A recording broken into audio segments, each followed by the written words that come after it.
que la corruption. Vous, capitalistes, vous n'avez cessé de pousser la classe ouvrière à la misère. Et vous, communistes, vous avez cessé d'exploiter cette misère voulue par les capitalistes.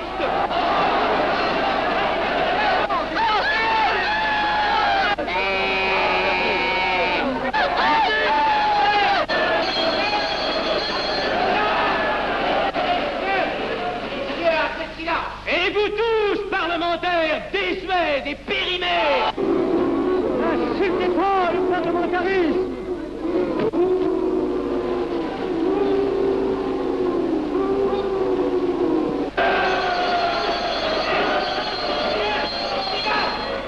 Messieurs, je vais lever la séance. Continuez, monsieur Hassel. Messieurs, je n'ai plus rien à dire. J'ai eu conscience de vous dire quelques vérités, peut-être désagréables, mais utiles. Non, ce ne sont pas quelques interruptions qui m'arrêteront. La communauté française ne se bâtira pas sur le conflit de la vieille bourgeoisie égoïste et du peuple affamé. C'est pourquoi je ne voterai pas ce projet qui donne satisfaction au capitalisme international et serait le bon prétexte pour les communistes à accentuer nos divisions. Je ne le voterai pas. Je serai sans doute le seul à ne pas le voter, car il semble que par une étrange aberration, la Chambre tout entière soit prête, comme toujours, à trahir l'intérêt français au bénéfice de certains intérêts internationaux très particuliers.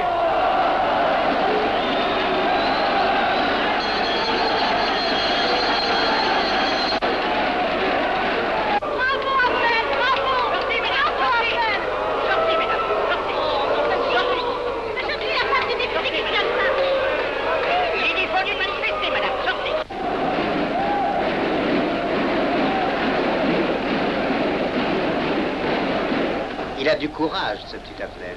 Ces petits nationaux trop puritains nous font perdre notre temps. Il faudrait l'éduquer un peu. De quelle loge est-il? Il n'est pas de chez nous, mon frère Dubois. Tout s'explique. Voilà un garçon intelligent qui a besoin d'une méthode et de conseils. Présentez-le donc. Il est sensible, il faudra procéder avec précaution. Envoyez-lui la rivière, il saura le persuader. J'y vais.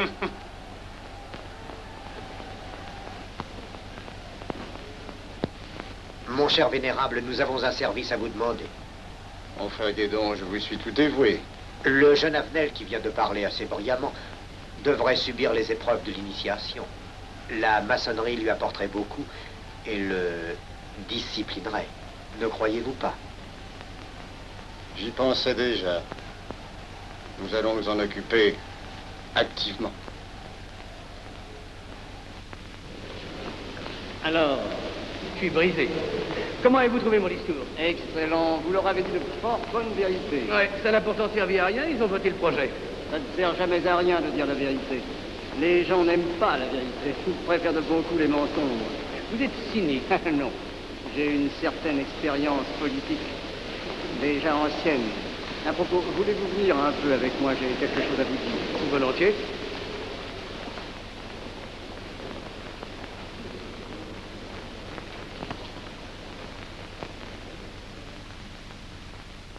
Oui, voyons, je voulais vous dire, si nous reprenions notre conversation sur la franc-maçonnerie, vous m'aviez dit l'autre jour que vous étiez curieux de connaître cette association.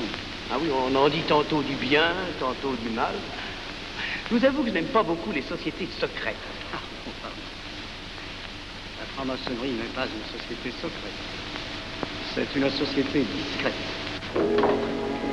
Pourquoi éprouves-tu tant de répugnance à me voir entrer dans la franc-maçonnerie? Cette association me semble suspecte. Il ne doit y avoir que des arrivistes là-dedans. Non, voyons, sont peut-être aussi des braves gens animés d'un idéal sincère. Le texte qu'ils m'ont donné est rempli de bonnes idées. Tu me diras que ça n'est qu'un programme affiché à l'entrée, mais il me paraît loyal.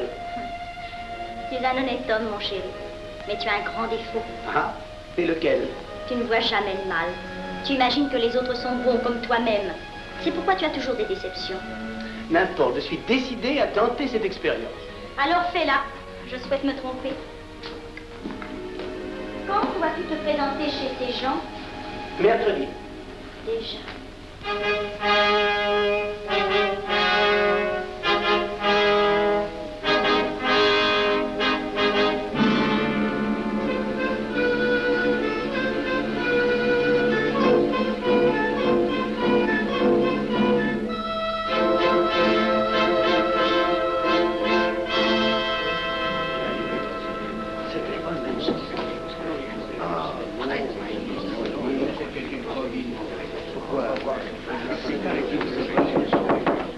Mes frères, les travaux reprennent force et vigueur.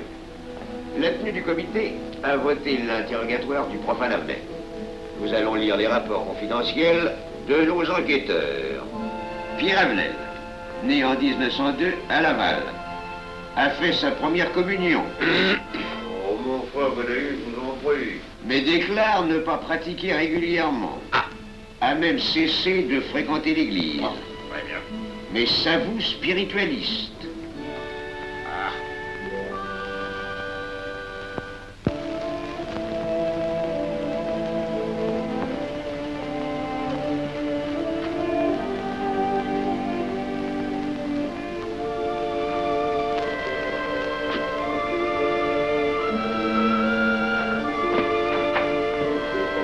Monsieur, voulez-vous me citer?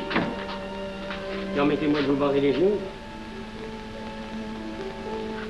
Mes frères, le profane Avenel, qui nous est recommandé par notre frère Gainsbourg, vice-président de la Chambre, est député. Cela ne nous impressionne pas. Nous devons surtout examiner ce qu'il pourra apporter à la franc-maçonnerie. Il nous faut des gens qui servent notre ordre et contribuent à sa puissance.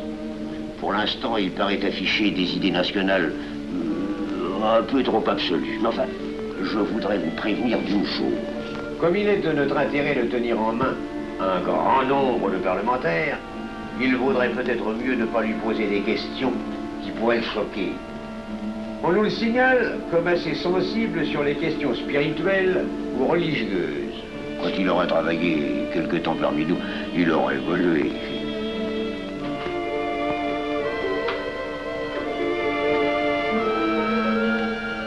Et voilà, le silence le plus absolu, mes frères. Qui frappe ainsi régulièrement à la porte du temple? C'est un profane qui demande à être interrogé, vénérable maître. Faites entrer le profane.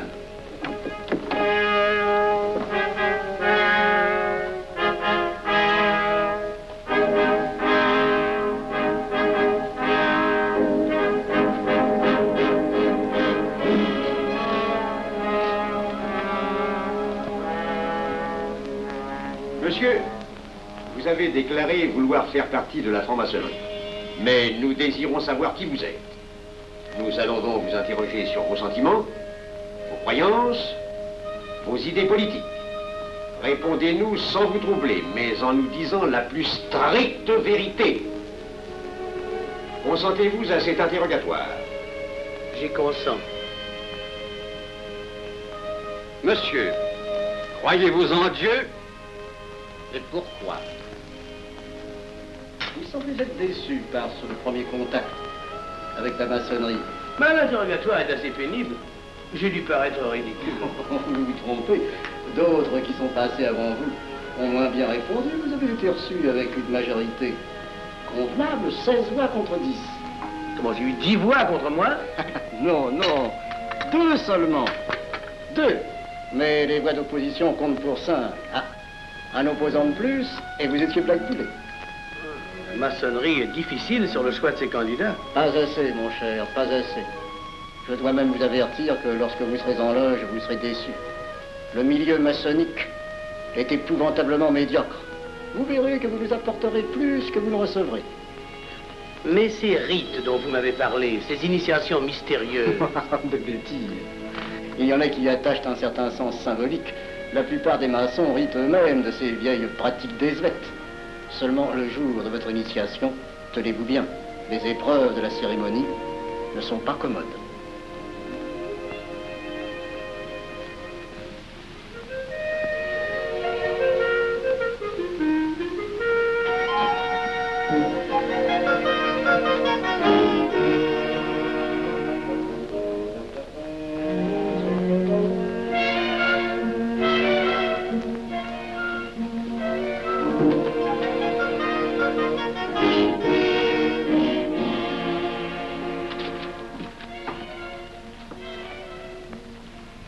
Bon, attendez à la buvette, là. On viendra vous chercher. Alors, mais c'est entendu, mon cher, je m'occupe de ton affaire. Tu peux compter sur moi. C'est très important. Mais c'est entendu, excuse-moi, la tenue va commencer, je suis un peu en retard. Bien, bien.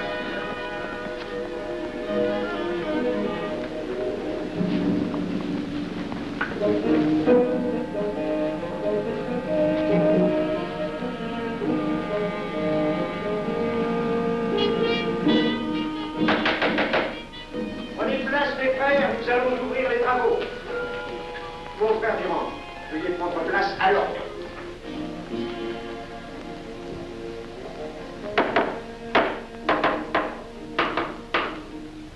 Frère premier surveillant, êtes-vous franc-maçon? Mes frères me reconnaissent comme tel, vénérable maître. Frère second surveillant, quel âge avez-vous? 3 ans, vénérable maître. Frère premier surveillant, quel est le premier devoir d'un surveillant en loge? Vénérable maître, c'est de s'assurer que le temple est couvert. Veuillez vous en faire assurer par le frère couvreur.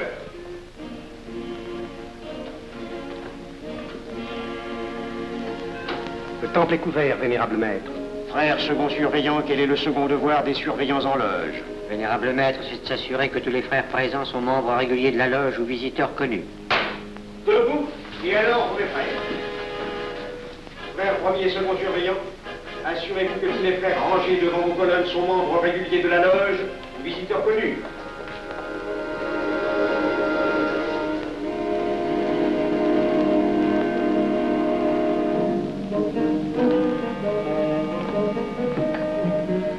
Vénérable maître, les frères qui décorent l'une et l'autre colonne sont membres réguliers de la loge ou visiteurs connus. Il en est de même à l'Orient. Frère premier surveillant, à quelle heure les francs-maçons opèrent-ils leurs travaux? À midi, vénérable maître. Quelle heure est-il, frère second surveillant? Il est midi, vénérable maître. Puisqu'il est l'heure du travail, frère premier et second surveillant, invitez les frères de vos colonnes à se joindre à vous et à moi pour ouvrir les travaux de la respectable loge des enfants de l'univers Orient de Paris, au grade d'apprenti, en la forme accoutumée. À moi, mes frères, par le signe, la triple batterie et l'acclamation.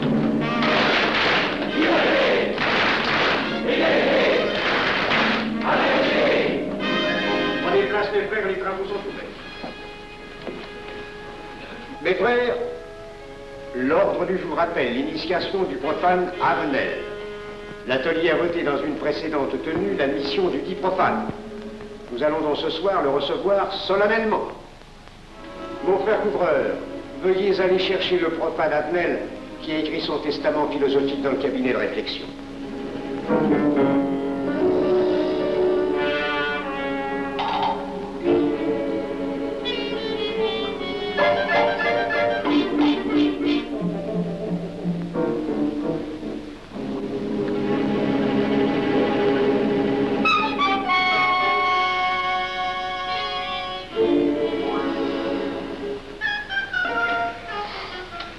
Rigolo leur truc.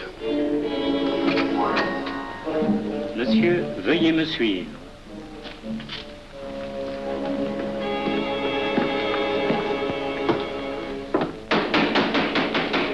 Qui frappe ainsi régulièrement à la porte du temple? Vénérable maître, c'est un profane qui demande à être reçu maçon s'il en est jugé digne. Frères, armez-vous de vos glaives. Faites entrer le profane.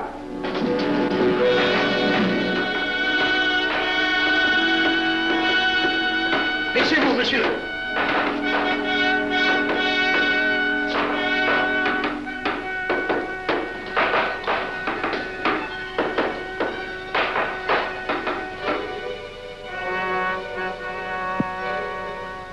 Monsieur, cette épée que vous sentez sur votre poitrine est toujours levée pour punir le parjure.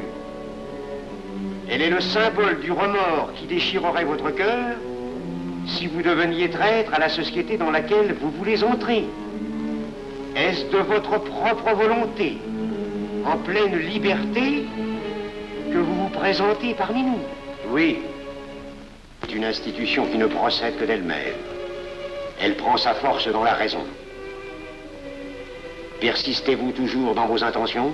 Êtes-vous bien déterminé à vous soumettre aux épreuves, quelles qu'elles puissent être? J'y consens. En ce cas, confiez-vous à la main qui va diriger vos pas. Mais comme il serait imprudent de s'imposer des obligations dont on ne connaîtrait pas l'étendue, il est de la sagesse de cette respectable assemblée de vous dire quels seront vos devoirs si elle vous admet dans son sein. Le premier est un devoir absolu de secret sur tout ce que vous pourrez entendre et découvrir parmi nous, ainsi que sur tout ce que vous verrez et saurez par la suite. Je dois exiger de vous un serment prêté sur la coupe des libations. Consentez-vous à le prêter? Oui. Frère expert, faites approcher le profane. Et vous, maître des cérémonies, apportez la coupe des serments. Présentez la coupe au profane.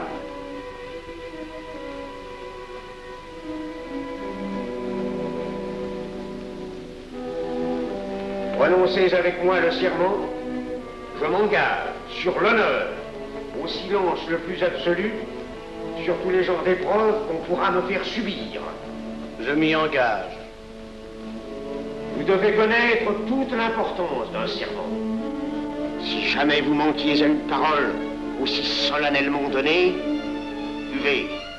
Buvez! Buvez! Que ce breuvage amer soit pour vous le symbole de l'amertume et du remords que laisserait dans votre cœur le parjure qui aurait souillé vos lèvres. Frère expert, emparez-vous du profane et faites-lui faire son premier voyage.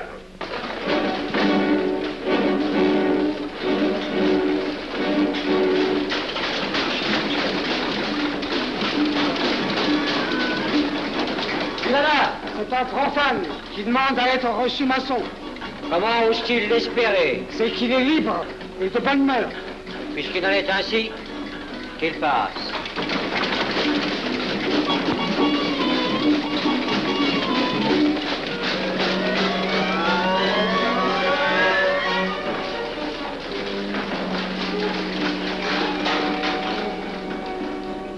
Monsieur, le voyage symbolique que vous venez de faire est l'emblème de la vie humaine. Le bruit que vous avez entendu figure les passions qui l'agitent. Les obstacles que vous avez rencontrés peignent les difficultés que l'homme éprouve et qu'il ne peut vaincre ou surmonter que grâce à l'aide qu'il trouve dans ses semblables. Frère expert, faites faire le deuxième voyage.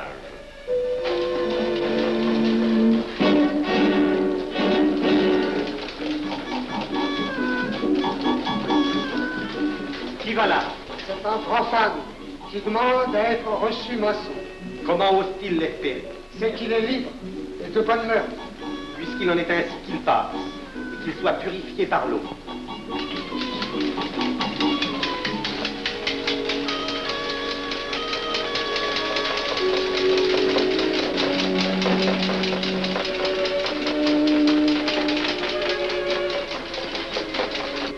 Monsieur, nous avons procédé à l'épreuve de l'eau qui représente l'épuration de votre esprit naissant à la vie maçonnique.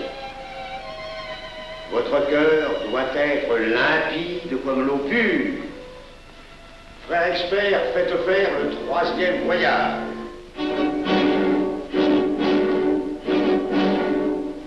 Qui va là? C'est un profane qui demande à être reçu maçon. Comment ose-t-il l'espérer? C'est qu'il est libre et de bonne mœurs.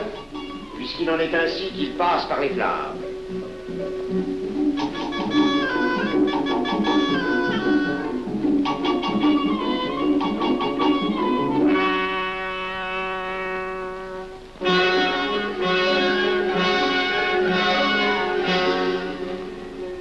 Monsieur, les flammes dont vous avez été environné ont achevé vos épreuves. L'ordre maçonnique dans lequel vous demandez à être admis pourra peut-être un jour exiger que vous versiez jusqu'à la dernière goutte de votre sang pour sa défense et celle de vos frères. Je vais maintenant vous faire prêter serment à la franc-maçonnerie.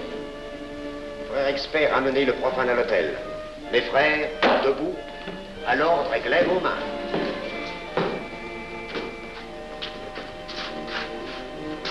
Moi, Pierre Avenel. Moi, Pierre Avenel. De ma propre et libre volonté. De ma propre et libre volonté. En présence de cette respectable assemblée de maçons. En présence de cette respectable assemblée de maçons. Je jure et promets solennellement. Je jure et promets solennellement. De ne jamais révéler aucun des mystères de la franc-maçonnerie qui vont m'être confiés. De ne jamais révéler aucun des mystères de la franc-maçonnerie qui vont m'être confiés. Quelle idée saugrenue ton mari a-t-il de se faire recevoir franc-maçon? Je lui ai déconseillé tant que j'ai pu, mais tu sais comme il est entêté. Il va se trouver dans un milieu d'arrivistes si médiocre. On l'a pourtant bien prévenu. Pourvu qu'il ne lui arrive rien. Il y a tant d'histoires qui courent sur le compte de ces sociétés secrètes. Ne t'inquiète pas, Pierre. Il saura se tirer d'un mauvais pas. Prudent. Pas assez. Monsieur, le serment que vous venez de prêter ne vous donne-t-il aucune inquiétude? Consentez-vous à le renouveler lorsque vous aurez reçu la lumière? Je le renouvellerai. Mes frères, nous allons donner la lumière aux profanes. Frère couvreur, préparez-vous à accomplir votre office. Que la lumière lui soit donnée à mon 3e coup de maillet.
Néophyte, ces glaives que vous voyez tourner vers vous annoncent que tous les maçons voleront à votre secours si vous respectez et si vous observez nos lois. Mais ils vous annoncent aussi que si vous trahissez votre serment, vous n'échapperez pas à la vengeance de tous les frères répandus sur la surface du globe et qui ont juré de punir le parjure. Le jurez-vous, mes frères? Nous le jurons.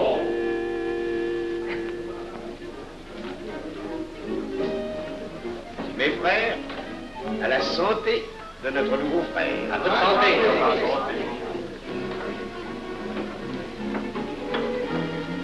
Mon très cher frère, qu'est-ce que vous pensez de cette soirée? Eh bien, c'est curieux. Cette cérémonie est très impressionnante. Mon cher frère, pourrais-je vous laisser ma carte au cas où vous auriez besoin de mes services? Je vends de tout.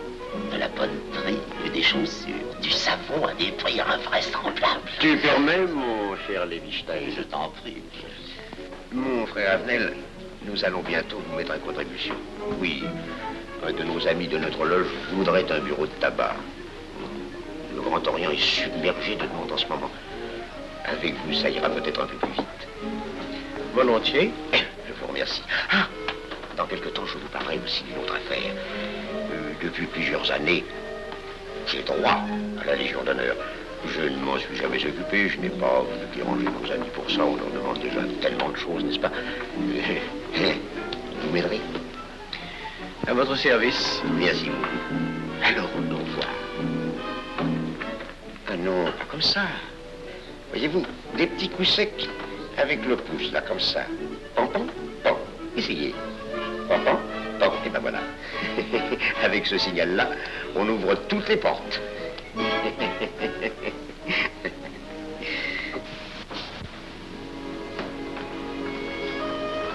Alors, content? Bon. Tu as l'air contrarié. Oh non. Déjà déçu? Pas encore. Tu me raconteras la séance. Ah, j'ai juré de ne rien dire. Même à moi? Écoute, c'était pas ridicule. C'était étrange.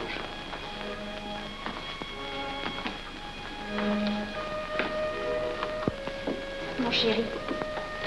Oh, mon chéri, c'est idiot, mais j'ai peur pour toi. Qu'est-ce que tu veux qu'il m'arrive? Oh, mon grand.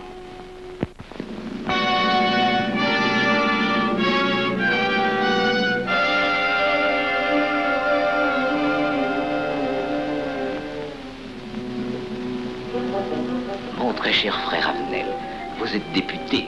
J'ai un service à vous demander. Lisez l'intro, tous les détails sur la filosophie. Mon très cher frère, si vous pouviez m'obtenir cette place, vous me feriez plaisir. Mon cher, donnez donc un coup de téléphone au préfet, qu'il m'ôte cette contravention. Demandez la liberté, le scandale fascinateur. Mon très cher frère Avenel, j'ai besoin d'un bon témoin de moralité dans un procès. C'est un de nos frères qui passe en correctionnel. Il est bien un peu coupable, mais avec un peu d'appui. Et pour manifester cette solidarité maçonnique, je suis sûr que vous voudrez bien vivre. L'arrestation du banquier Charles Lévy. Le crime des banques coopératives. Un nouveau scandale financier. Il faut l'exclure, c'est une fripouille. Oui, évidemment, c'est une fripouille, mais puisque personne ne le sait, nous pouvons le garder parmi nous. Non! Mais je comprends très bien vos réactions, mon cher Avenel. Mais tenez, je vais vous citer un exemple. J'ai vécu pendant 20 ans en maçonnerie avec un frère que je considérais comme un escroc. Ben, je n'ai rien dit, parce que c'était un excellent maçon. Nous ne sommes pas du même avis.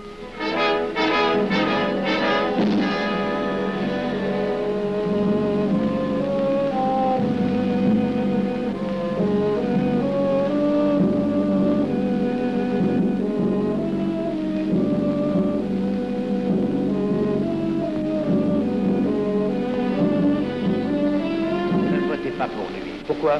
C'est un adversaire de la maçonnerie. Mais son projet est excellent. Qu'importe, il nous dessert. Vous n'avez pas l'air de mon être.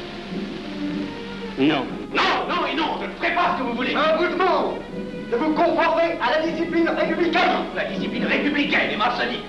Je sais ce que c'est, allez, c'est une canaillerie. Mon frère, ne laissez pas vos paroles dépasser votre pensée. Oh, ne croyez pas que je suis en colère, non, j'ai tout mon sang-froid au contraire. Et c'est pour ça que je ne voterai pas cette loi unique.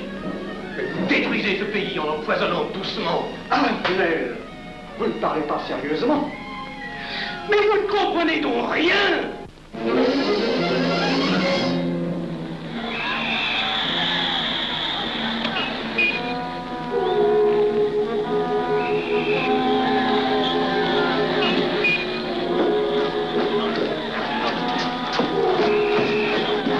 Que se passe-t-il? Regardez. Mais calmez-vous, mon vieux. Ce n'est rien. Rien.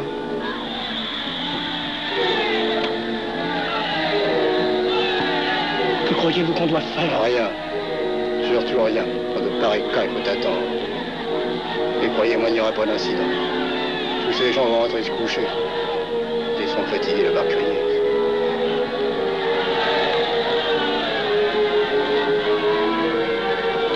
Qu'en pensez-vous, Avenel? Je voudrais être avec eux, place de la Concorde. Vous ne parlez pas sérieusement? J'ai pas envie de rire.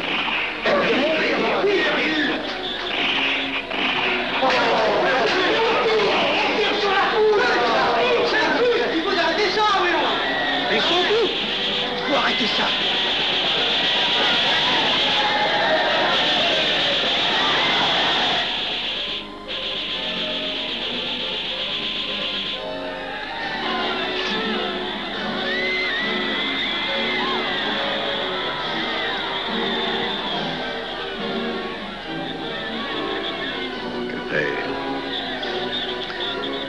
Trop tard.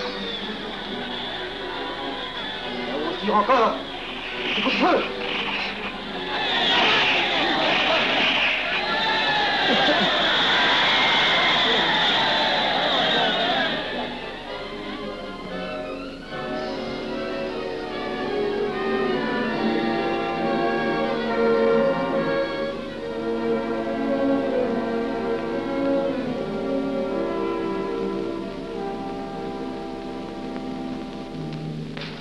Messieurs, nous avons établi définitivement la liste des membres de la commission d'enquête.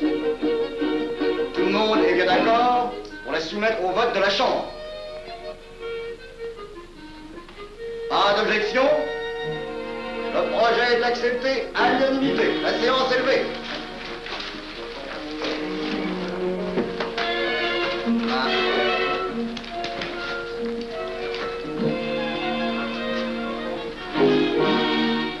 Vous pensez que ça va marcher? Je ne prévois pas d'opposition. Si cela est ainsi, nous risquons de nous en tirer. Je te le crois sincèrement. Nos frères députés nous attendent dans un salon voisin. Ils sont impatients de vous entendre. Bah, allons-y. Arnel. À propos, cher ami, je vous ai mis d'office dans la commission d'enquête. Moi, pourquoi? C'est indispensable. J'ai besoin de vous. Venez avec nous. Vos amis nous attendent.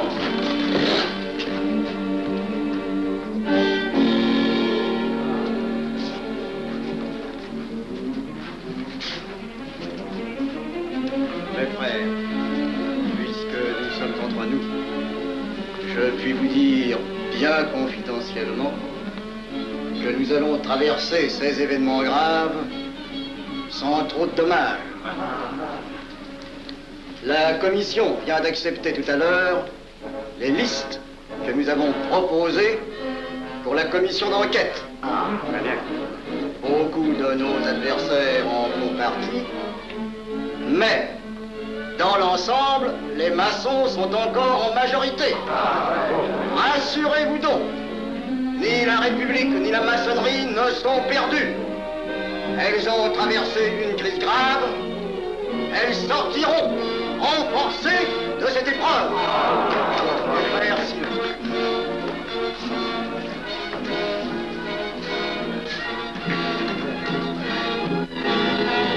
Demandez l'anti-Marchon, le scandale de la commission d'enquête!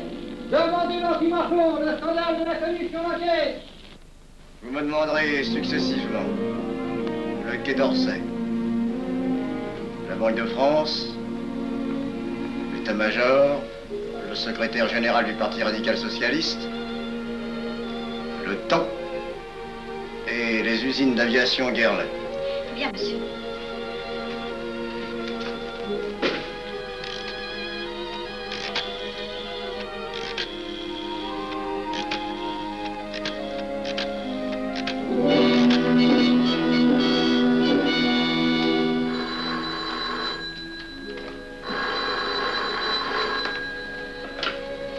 Allô, le chef de cabinet du ministre. Allô? Mais oui, passez-le moi. Lui-même, à vos ordres, mon très cher ami. Je ne peux rien vous dire par téléphone. Il pleut. Vous me comprenez? À merveille. Alertez tous nos amis à l'étranger. Qu'en aucun cas, on ne parle de nous. Silence. Compris. Allô, ici Général Maisonnat. À vos ordres, mon cher Larivière. Je compte sur vous, mon cher général, pour que l'armée ne varie pas politiquement. Elle doit rester divisée, avant tout. Ne craignez rien, j'ai déjà procédé à des changements importants. Tous les officiers suspects d'être contre nous ont été éloignés de Paris et séparés les uns des autres. Mes frères, il est indispensable de franchir cette mauvaise passe. Il ne faut pas trop de mouvement de bourse. N'est-ce pas, mon frère sous-gouverneur? Nous maintiendrons la monnaie. La presse de droite doit essayer d'attaquer la presse de gauche. Pendant quelque temps. Pour donner le change. C'est entendu.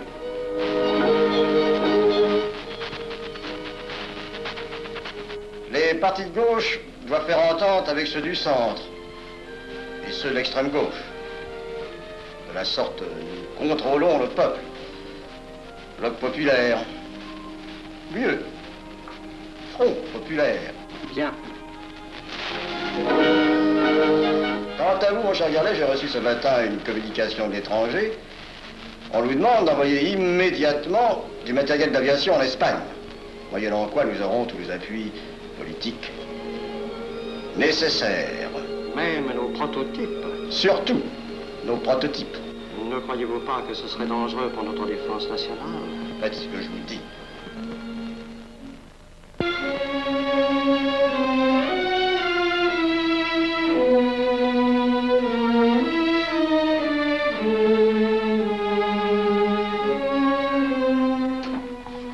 Monsieur Avenel, Faites entrer. Ah, bonjour, cher ami. Comment on va? Bien, merci. Ah, je vous ai fait appeler. Que se passe-t-il? On ne vous voit plus. Vous le boudez? Oh non. Cigarette. Non, merci. Dites-moi, pourquoi avez-vous refusé de faire partie de la commission d'enquête? Oh, j'ai beaucoup de travail en ce moment et je fais déjà partie d'autres commissions. Avenel, répondez-moi franchement. Ce n'est pas parce que nous avons eu l'autre jour une petite discussion bien fraternelle? Eh bien, justement, si. Je voudrais vous parler de la franc-maçonnerie. Ah, mais bien, voyons, mais bien entendu. Asseyez-vous. Ah. Alors? Ah, je vous écoute. Eh bien, voilà, vous avez été mon présentateur, je vous dois une explication. Je suis décidé à déposer ma démission. Vous avez l'air d'avoir été déçu par la maçonnerie. Oh, pire, choqué. Pourquoi? Mais confessez-vous, mon vieux. Vous ne serez pas le premier maçon qui m'aura ouvert son cœur. Qu'est-ce qu'on vous a fait? Mais à moi, personnellement, rien. Mais je trouve ce milieu maçonnique... pourri d'arrivistes écœurants. Je vous l'accorde. Ah, ben, je ne vous le fais pas dire. Oh, croyez-vous que je sois dupe? Ben, alors, je ne comprends pas. Tant de vertus affichées sur le programme à la porte. Tant de mystères à l'intérieur pour ne cacher que ces petites combines, ces appétits de comitards. Je m'attendais à trouver des hommes dévoués, sinon supérieurs. Au lieu de ça, je n'ai rencontré que des quémandeurs de bureaux de tabac ou de décoration, ou alors des fripouilles qui cherchaient à m'utiliser pour échapper à des condamnations. En dehors d'eux, des phraseurs, des sectaires ignorant tout, ne connaissant rien de l'histoire de leur pays, rien de l'histoire du monde, rien de la politique, rien de la philosophie, rien. Ah, des cerveaux vides, mais des dents longues et des langues folles. Et c'est cela qui gouverne la France. Quel grade avez-vous maintenant? J'ai été initié à la maîtrise il y a peu de temps.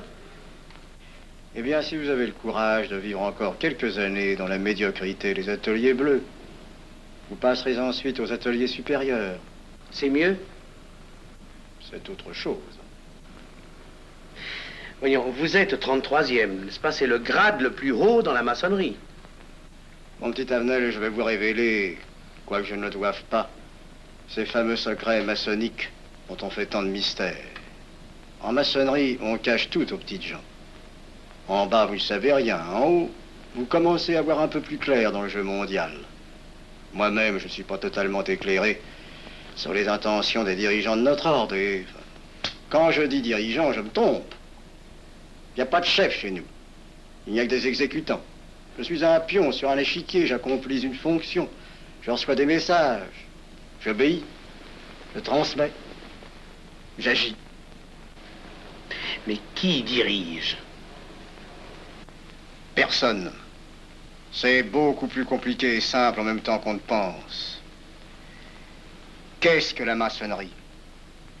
Des groupes d'hommes qui se sont réunis aux quatre coins de l'univers pour enserrer le monde dans un réseau aux mailles infranchissables.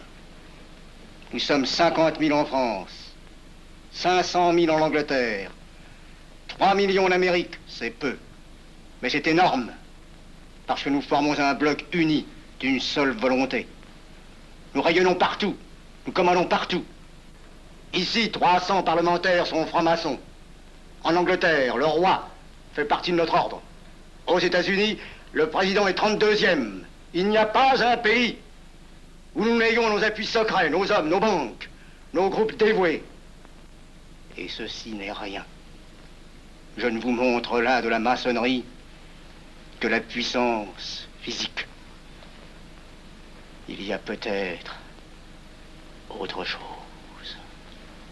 Mais quoi? Une doctrine supérieure. Une antique expérience des forces du monde qui nous permet de pousser les peuples tantôt vers la vie, tantôt vers la mort, quand il le faut. La mort? Mais je croyais la maçonnerie attachée à la paix. À une certaine paix. Notre paix. Sinon,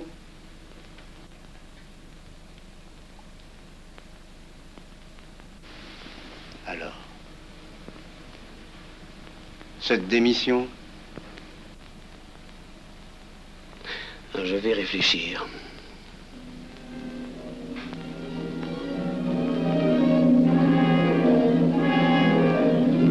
Alors, il n'y a qu'une solution, la guerre. Pour réussir à déclencher la guerre, la maçonnerie a besoin de tous ses hommes. Sur combien de voix pouvons-nous compter à la Chambre? Nos frères parlementaires sont à peu près tous sûrs. Sauf un que j'oserais nommer, car il fait partie de notre loge. Qui donc? Avenel. Il tient des propos contre le Grand Orient qui l'accuse de vouloir déclarer la guerre à l'Europe. Je n'ai jamais eu confiance en ce type-là. C'est une faute de l'avoir laissé entrer ici. Nous pouvons encore leur amener de meilleurs sentiments. Je doute que vous réussissiez. Qui sait? Nous avons peut-être les moyens pour ça.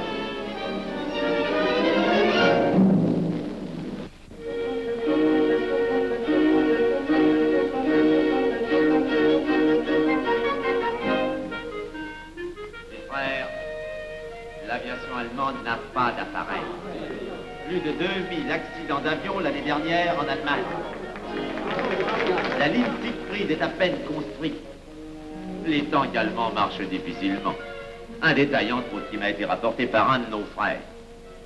Quand leurs tanks sont entrés à Vienne, on s'est aperçu que certains d'entre eux étaient en carton et montés sur des hautes bicyclettes.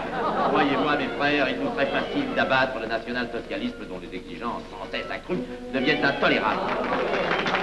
Et libérer ainsi nos frères réduisent à l'esclavage.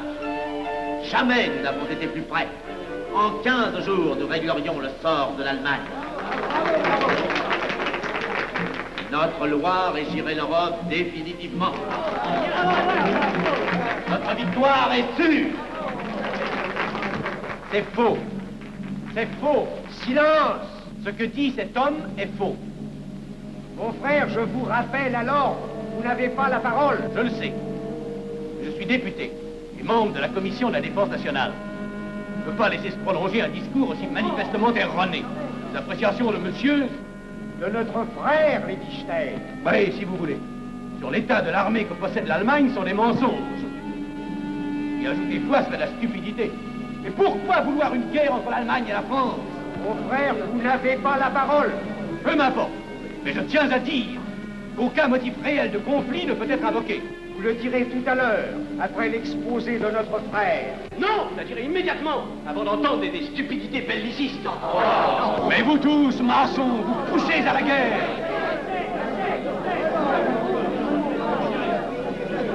Pour que ce pays soit gouverné par vos lois, par les Juifs, et la maçonnerie surtout. Le peuple français ne se battra pas pour défendre une idéologie fumeuse, un régime ignoble, une république pourrie. Mon frère Avenel, je vous prie de couvrir le temple.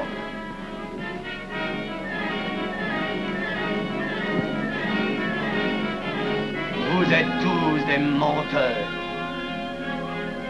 et des faussaires.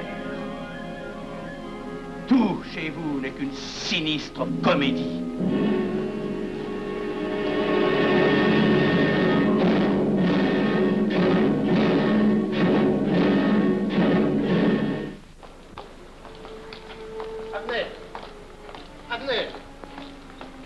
Avenel, excusez-moi, comme vous, j'habite Neuilly, c'est pourquoi je me permets de vous rejoindre. Mais vous avez fort bien fait, monsieur. J'étais près de vous à la tenue. Je voulais vous féliciter. Oh, merci. Vous avez très bien fait de leur crier des vérités. Ce sont des fous. Malheureusement, il est impossible de leur faire entendre raison. Les événements sont pourtant indiscutables. Oui, oui.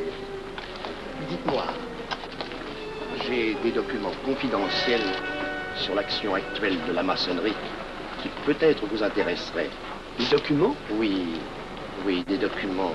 Vous êtes député, il serait utile et urgent que je vous les communique. Mais je crois bien, où sont-ils? Chez moi, pas très loin d'ici. Si vous avez quelques minutes. Volontiers, allons. Alors, qu'est-ce qu'on décide? Pétard ou couteau? Le couteau, ça fait moins de bruit. Attention, les voilà.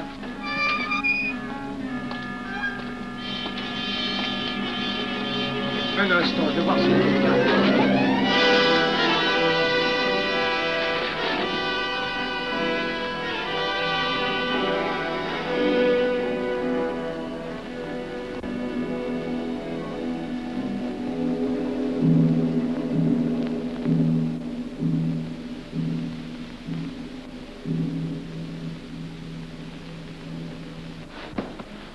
Ne t'inquiète pas, mon chéri. Tu guériras vite. Le docteur a dit maintenant que tu étais sauvé, à condition d'être sage.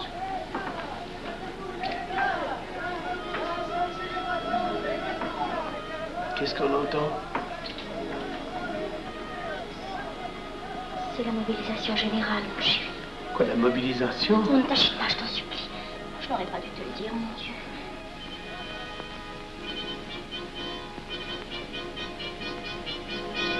T'en fais pas, mon chéri. Tu reviendras vite.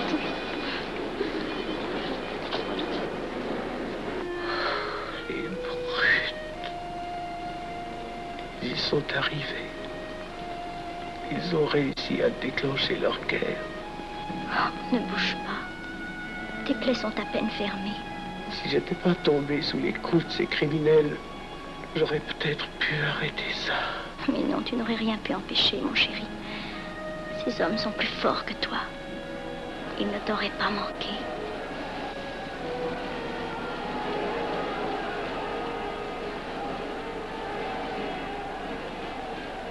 Qu'est-ce que c'est?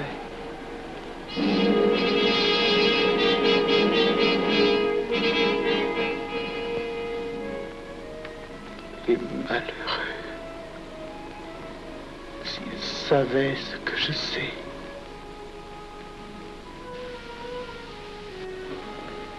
Mes frères, nous pouvons affirmer en toute sérénité que la franc-maçonnerie universelle a présentement atteint son but.